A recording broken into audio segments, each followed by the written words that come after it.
So yo, what is up guys? It's another Wednesday, meaning it's another chapter of Naruto, and this chapter was fucking the best chapter of 2014. We had the battle with Kaguya finally coming to a motherfucking end, or so what we might think would be the end. I kind of don't see Kaguya going out like this right now. I can see her going out probably later, but I see her doing some shit that's gonna fuck shit up. Like, cause you gotta remember, Kaguya should at least have a huge amount of all of the jutsus we ever seen in the series. Of course, she has the dance, the Kaguya dance, and everything, and the bone manipulation. She has a lot of the other things. So I'm pretty sure that we're gonna see her pull something that she hasn't used, because I'm pretty sure we haven't seen all her power. Like literally in this chapter, we saw her making a new dimension, and for Naruto, in Naruto's case, the story Naruto, that's something very expansive as far as power goes, because I mean, we had the Kamui dimension, but like that was just opening a portal to a dimension. But with Kaguya, she was creating a whole new dimension in this chapter, and this was about to become a whole new dimension. It was gonna basically be like destroy everything and recreate it on some shit like that. And seeing her create these dimensions, that debunks the whole theory that these dimensions was dimensions that she found, or dimensions that that was structured by other people, but she has access to them through her third eye. And all the way around, it was just a pretty fucking amazing chapter. Now, we still didn't get no official explanation on Kakashi Susanoo. However, we did find out that he has the power of the Rikudo, and it's somewhat understandable why he has this power, because Obito fused his chakra with Kakashi, so, and he had the Rikudo's power. He was close to the Rikudo's power. As Kakashi stated, when Madara took on the Rikudo form, Madara had more Rikudo in him than Obito, hinting that Obito did in fact have Rikudo power in him, which is probably because he had the Sharingan blood limit. Madara just simply had a lot more to him, and Kakashi having some of this power. It kind of makes sense, kind of. I'm not fucking fanboying and acting like this is a pass for Kishimoto because of the fact that he put the Rikudo power in it, but it kind of explains it to a certain degree, because if Obito had a power that could take him from one dimension and put him in another, and he could travel with that power, of course, Ren stated herself, does he have a way to get back to the living world? And of course, Kamui was his way of getting back, so he came back as, energy, as chakra. And of course, chakra is the spirit energy and the energy of someone physically fused together to make chakra. That's chakra. And it makes sense that he came back as chakra. So having him with that teleportation technique, it actually kind of makes sense when you think about it, but you just have to go into it and reread some of the series moments yourself, because we have no spiritual establishments, because the way how people are going about this whole perfect Susanoo thing, and that's really like the thing that's actually rubbing people wrong, the fact that he has perfect Susanoo, and the fact that Obito used his dimensional his teleportation ability to get from one place to another, like how he always has done since the beginning of Shippuden. And he came from the spirit world, which he didn't even pass on into heaven or hell or wherever the hell he was going. He came from the spirit world, or the limbo state, back to the living world via his Kamui, and people are just going at it, but I'm gonna leave that to you and your own discretion and your own thoughts. That was just my take on it. I'm not really pissed off about it. I'm just more thinking about how there is no establishments to it, so we can't really say nothing until Kishimoto does something that either breaks this pass into break these events, and then it's something you can say. But until then, it's really nothing you really can say. Like, you can't prove it. You can't prove that it's something that can happen, nor can you prove that it's an ass pull or anything like that, because we don't have no spiritual establishments in Naruto. So just please shut the hell up and just go on about the chapters, bro. One ass pull should not ruin a whole fucking story for you, and if it does, then you're just too fucking sensitive to fucking fantasy and fucking stories and shit. Like, why are you taking that shit to heart just because one character came back? It doesn't ruin the whole story. But anyway, back into the chapter review. We had Kaguya fucking coming out of the Tail Beast formation that she was in. It turns out that she actually accumulated all of this power into herself, and it was strongly inside, it was inside of her, and she harbored it, and she made it more into her control. Now, with this power, I'm guessing this is how she was probably able to create the dimension, seeing as all of these chakras had came back together, they started to fuse together again, and they started to put themselves back together, meaning she would reach her original peak power, which has enough power to create dimensions. And the strategy and the strategic moves that was made in this fight was spot on part one fighting. Like the way how we had Naruto creating shadow clones, making a dome to where, Kaguya basically couldn't even see anything, and the way how he was sending clones and shit at her, so that way she would waste like some of her, her precious time to recuperate, because Kakashi had cut one of her arms off, and he was going in with the Kamui technique as well. He was using the Kamui on himself at the same time, using it at a distance and everything. It was fucking amazing. And we had, everyone putting in work. Even Sakura was putting in work. So I gotta say, this is the best chapter in 2014. If like you don't agree with this, you're definitely not a fan of Naruto, because this is the best chapter. Everyone put in work. Just like in the good old days when they fought Zabuza, even Sakura was putting in work then. Even though she did become an annoying character after Zabuza, she was putting in work then. She was putting in work in the Chunin exams. She was putting in work, she tried to when she fought Gaara, and after so many failed attempts, she finally did something that contributed to the whole goal.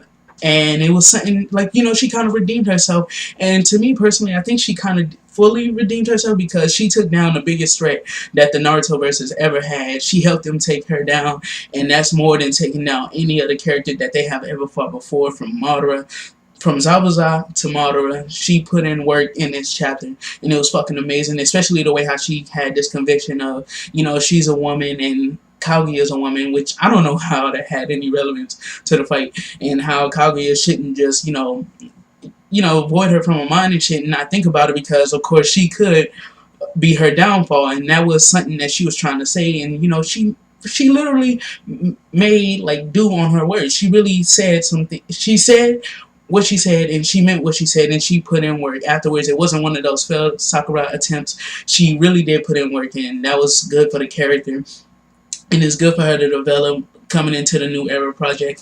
And we're gonna see I'm hoping we'll see some more amazing things out of Sakura, because I'm tired of this whole fucking obsessed with Sasuke shit. Like, Kishimoto, just write it to where she go with Sasuke if he goes rogue again, so that way we can get this bitch the fuck out of here, and Naruto can get that Naruhina love.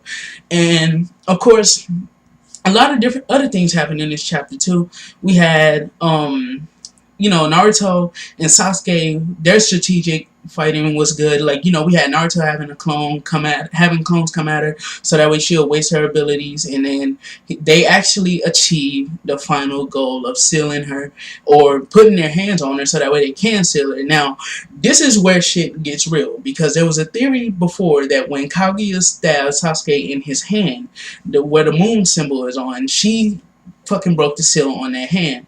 Now, this would kind of fail. This logic would fail because of the fact that she was scared to get touched, or maybe she was tricking them up and making them think that she would get touched, so that way she can finally kill one of these niggas.